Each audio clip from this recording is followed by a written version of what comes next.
Hi, everyone. Today I'm going to be talking about poetry and reframing it as something accessible, more enjoyable, something that you can implement in your classroom. I've also attached the link to the slides in the link below, so you can follow along if you'd like. So, our agenda for today, I'm going to talk about why teaching poetry is important and why teachers shouldn't be afraid of it, lesson plans and classroom routine ideas, how to make poetry more accessible and remove the elitist stigma, and adding poetry to the classroom and making poetry a part of the student's journey. So, why is poetry so important? Most of the time, when we think of poetry, we think of the one unit we did every year that we all had to trudge through, both the students and the teachers. It's boring. It's too difficult. It's too hard to access. So we relegate it to one unit so we can get through it as quickly as possible. But research shows that not only is poetry an incredibly useful tool in language pedagogy, but it's also a fantastic creative output for students. Poetry is effective when it's teaching literary devices like similes, metaphors, etc. But Dr. Janet Hughes explains that several literacy development goals can be met when having students engage deeply with poetry, including, quote, making inferences, identifying the main idea, making judgments and drawing conclusions, clarifying and developing points of view, and making connections. One of poetry's many appeals is its use of specific verbs, nouns, adjectives, and adverbs, making it a great tool to teach early word level reading and spelling, like Strand B2. Most importantly, as Kate Lott explains, when we foster each student's love of language, we help them reach their full potential. The most important aspect of a poet is their love language. This must be nurtured in students who already have it and brought out in those who do not yet. So, poetry is often overlooked as a great tool for helping students think critically. Elementary students who study poetry are better able to use language to explain their ideas. Sue Cronmiller explains that reading and writing poetry involves an active engagement with the imaginative, creative, and therefore inquisitive faculties of a child's own mind. This leads to a student who is more creative and better able to explain their ideas. Larry Schwartz explains how poetry can be used as a means of self and external reflection. It can arise emotions and understanding of our personal and global issues. As Dr. Janet Hughes explains, poetry's conciseness, its brevity, and its power to convey so much in such a limited space is its appeal. Every emotion, idea, and story must be told in a short amount of time. Students must work on interpreting and creating text with carefully chosen words. Critically thinking about the text is paramount. As such, teachers must move beyond just reading and writing poems with their students. Poems must be read aloud, performed, and discussed to probe for deeper meaning. Poetry also promotes a democratic classroom through dialogic learning. Learning through having respectful dialogue with peers whom you view as equals, promoting mutual understanding. Poetry is a great vessel with which to promote dialogic learning. The students must listen to each other, share their emotions and feedback, and respect others' contributions to the text. Students can share poems in partners and large groups, individually or collectively. So, this encourages creative democracy, which is the student's understanding of self creativity while also appreciating the role of others on them, and then vice versa. Studies have shown there is better communication and understanding of different perspectives among students when they share and appreciate each other's ideas in a democratic environment.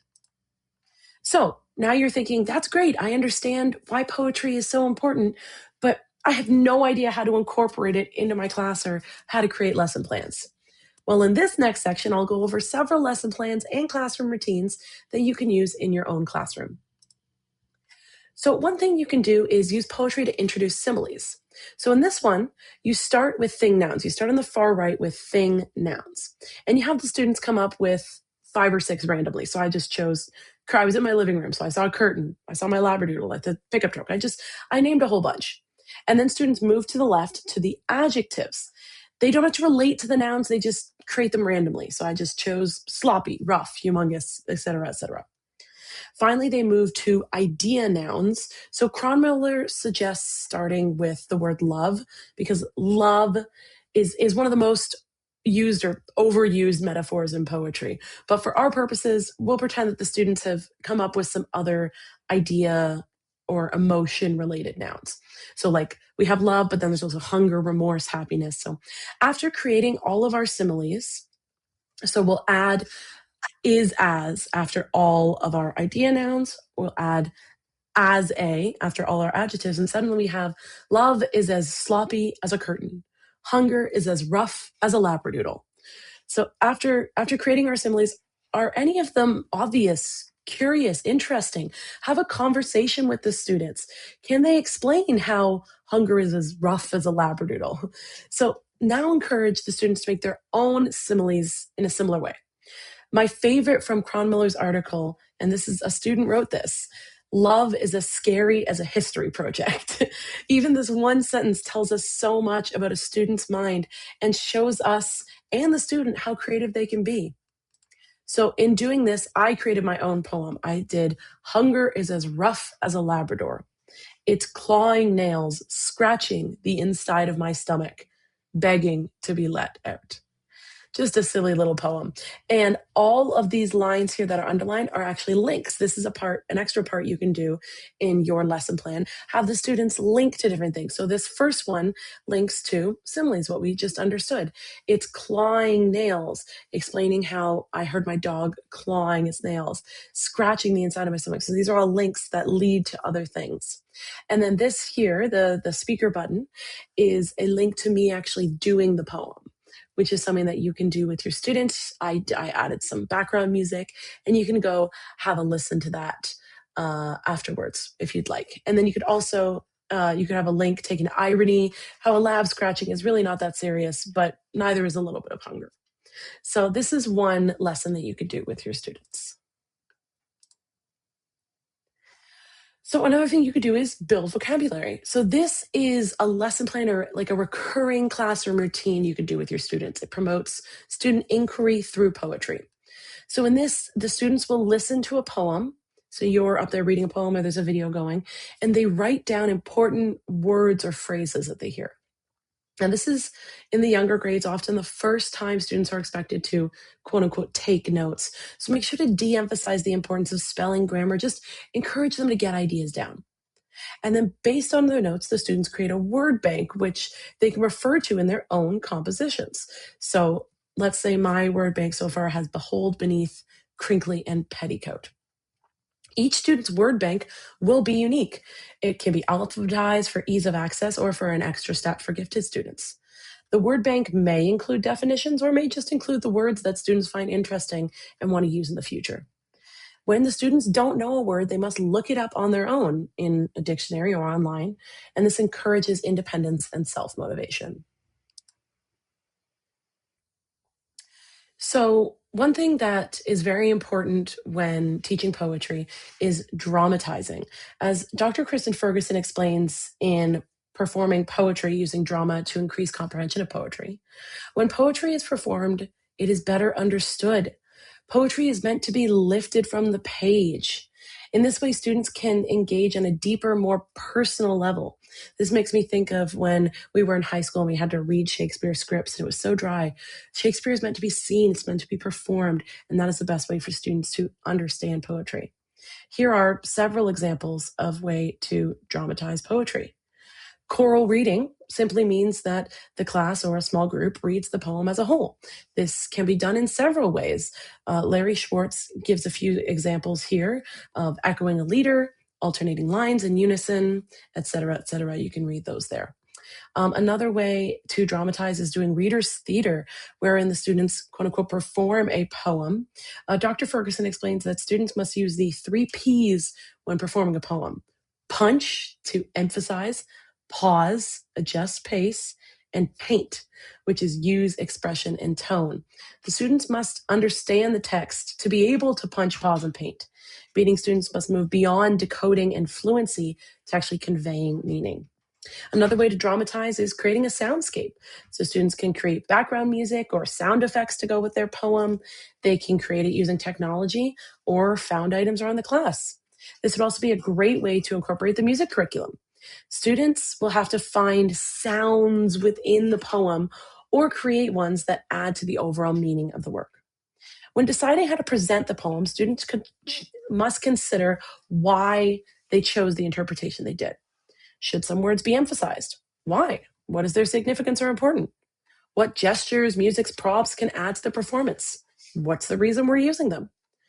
After any dramatization, students should discuss their emotions and feelings about the poem after performing it and reflecting on it. How did the performance help you, the performer, better understand the poem? Or how did the performance help you, the audience, better understand the poem? What emotions were conveyed? Did you relate to the message of the poem, etc.? Or you could ask less direct prompts like, I like, I'm reminded of, I'm puzzled by, anything like that. When choosing examples to dramatize, teachers must, quote, choose poems that have enough action and plot for a dramatization, end quote. Choose the appropriate dramatization to go with the poem you've chosen. For example, not every poem will lend itself well to tableau. You can extend dramatizing by presenting to an audience of parents, another class, etc., or making a movie out of it using technology. Another lesson plan or classroom routine is using multimodal approaches. So for many students, just reading a poem or watching it will not be enough to fully understand the meaning. Dramatizing is one way to engage, but we can help students through the use of other senses like oral and visual, encouraging illustrations of poems in several mediums like painting, drawing, musical compositions, interpretive dance, using markers, paint, charcoal, torn paper collage, digital drawing, technologies like Canva, anything like that. When illustrating, it encourages the students to interpret the deeper meaning in their representations and not just draw what is literally on the page. Andrea Bramberger and Sabine Seiker in 2024 suggest several ways to incorporate kinesthetic feel into poetry, like feeling soft versus cold metallic bars while reading Rilke's The Panther, which I've linked here instead of the orange color, or touch a piece of wood while listening to the crackling of fire in Cruce's Das Feuer. Unfortunately, I couldn't find a reliable English translation of the poem, but it is a great poem. The German is shown here. It's a great one for getting that kinesthetic feel. So sometimes presenting students with a model with which to base a new composition on is a good way to teach certain aspects you want the students to learn about. For example, the poem Mosquito, shown here, is a great example of a poem with an underlying message of bullying, and it uses figurative language, it uses metaphors. So this poem shows that poems are not always as obvious or literal as prose. Poems can be a good way for students to make more connections to certain issues like bullying. Schwartz suggests asking students, do you think this poem is about bullying, a bullied, a bystander, or why? After the students explore and read this poem, they create their own creations, their own poems on the topic of bullying using metaphors. This could be done over several days and tie into an anti-bullying unit. So there are many forms of poetry as shown here, but be careful. Each does not need to be taught for students to understand poetry. They can be introduced as different options of forms when students start to feel more comfortable with poetry. Assessment of this kind of poetry often seems easier because it's clear to see whether a student used the correct number of syllables in their haiku, for example, which is why many teachers fall back into this type of poetry instruction. But the issue with teaching from the perspective of forms is that it kind of locks the students into a rigid structure instead of feeling creative freedom. As such, this would be a great extension for gifted students or in the later years after students have had much practice flexing their creative muscles, but not as an intro to poetry. So students can also use poetry notebooks and poetry stations. This is a way to add poetry into the environment of the classroom as sort of the third teacher. So they can have a notebook that's not just for writing, but also for their favorite lines or words from poems, responses to poems, a list of poem ideas, drawings of images of poems, just anything to keep poetry in that book. You could also use poetry stations. Using poetry stations allows students more exposure and a deeper connection with poetry. So Georgia Hurd's book has a great selection of poetry stations, which I've linked here. If you follow along in the slides, you can click that link and it'll take you to it. One idea that I thought was great was going on a field trip. You can make a poetry lesson out of any day, including field trips. In her article, The Poetry of Masks, J.C. Bryla describes a trip to a local museum where the guide leads them through an activity about Indigenous masks. The guide, Jane LaCroix, refers to the poem she read with the class earlier in the week, which was The Clans by Richard Coleman Adams, who was a member and legal representative of the Delaware tribe in the U.S. The students pick a mask they're drawn to, they sketch it, and describe it on a worksheet using adjectives. These will become inspiration for when the students go back to school and make their own masks and poems. The students are encouraged to write down any thought that comes to their head when looking at the mask, like, why might a tribe have used that symbol on their mask?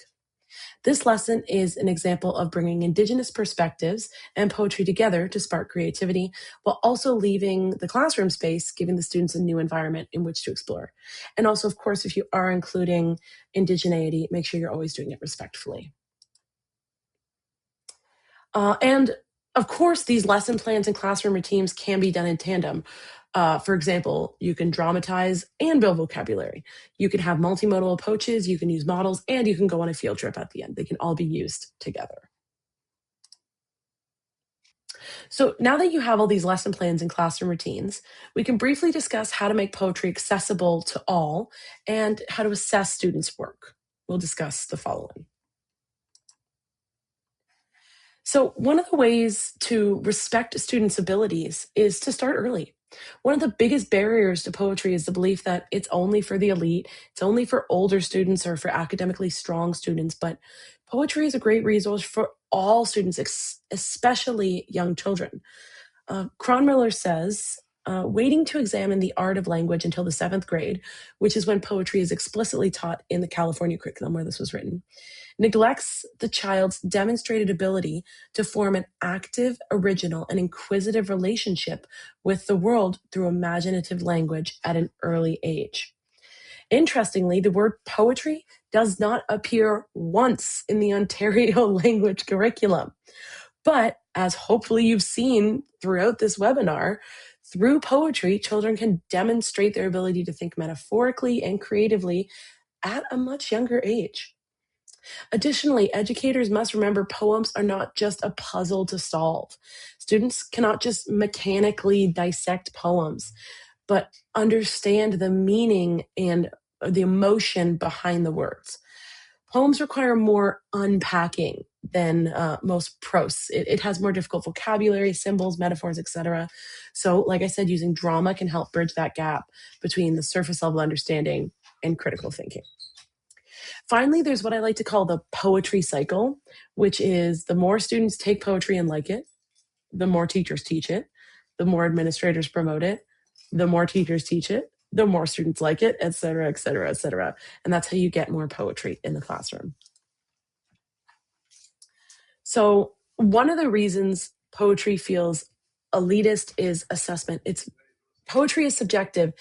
It has a lot of there's not a lot of rigid rules, making assessment very difficult. So the rules can often be broken intentionally. So teachers often feel more comfortable assessing prose. But instead of grading the quality of a poem, we can assess the effort, the application of feedback, the growth between drafts, and the originality of imagery. So one thing that can be, so the originality of similes and metaphors. So for example, common ones like cold as ice, a little cliche. But when students use a new and unique metaphor, it makes the reader excited. So one example was the thing that makes a blue umbrella with its tail. This is a real student example. This is a child's description of a peacock, and that's really original and really exciting.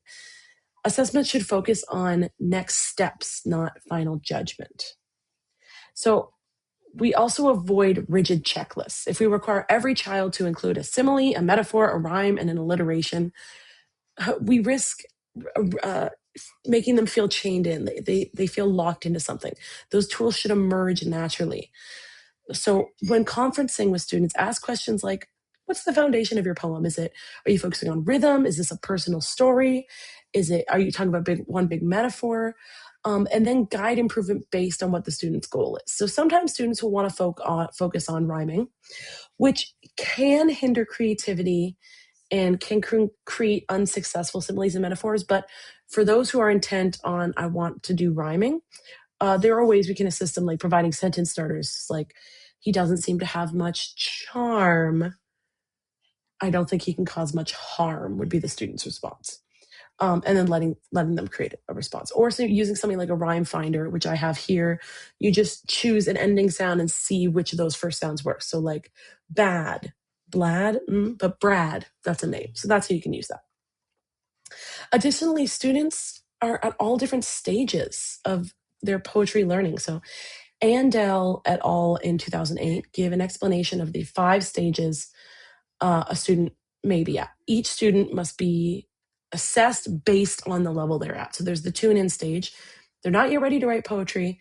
They're still being focused. They're still being exposed to it with a focus on rhyming. There's the beginning stage. So they need some help, quote, understanding the purpose, organization, structure, and language features of the text form. Here you must allow students to follow a model and share their work with peers. There's the developing stage where they're able to use some different forms and can identify the audience and purpose of a poem and use some organizational framework. There's the consolidating stage. So that's when they're choosing vocabulary. They consider the audience and the purpose when choosing that vocabulary. They use appropriate organizational framework for their chosen form. And it can introduce students to those more complex models and forms that I showed earlier. And then there's the extending stage. So this is they write in a range of forms, exceptionally great organization, vocabulary, and it's also appropriate to the audience and purpose. So we have to make sure that we're assessing students based on what level of poetry they're at. So adding poetry to the classroom and making poetry a part of the student's journey. If we truly want to remove the elitist stigma that poetry cannot just be a unit, it has to become a part of the classroom culture.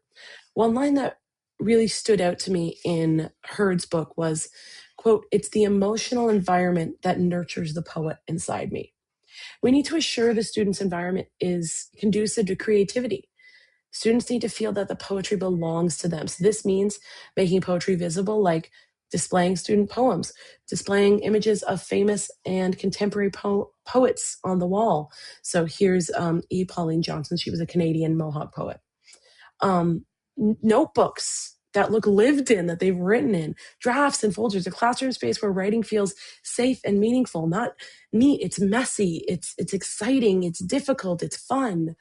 Poetry shouldn't be hidden away in the library if we want students to see it as accessible. It needs to be in their classroom. We can also connect poetry to technology, something they already know. This allows poetry to become multimodal and contemporary, not static text on a page. We can also ask students, what do you need in your environment to feel like a writer? Do you need photos from home? Are there certain quotes you like? Are there natural objects you like? Is there art? Do you have a special pen? When students see that poetry is already in their presence in the classroom, in their words, in their stories, in their space, it stops feeling elite. It becomes theirs. So to wrap up here, after watching this webinar, I hope your biggest takeaways are that students' love of language must be fostered, and we can do that through poetry.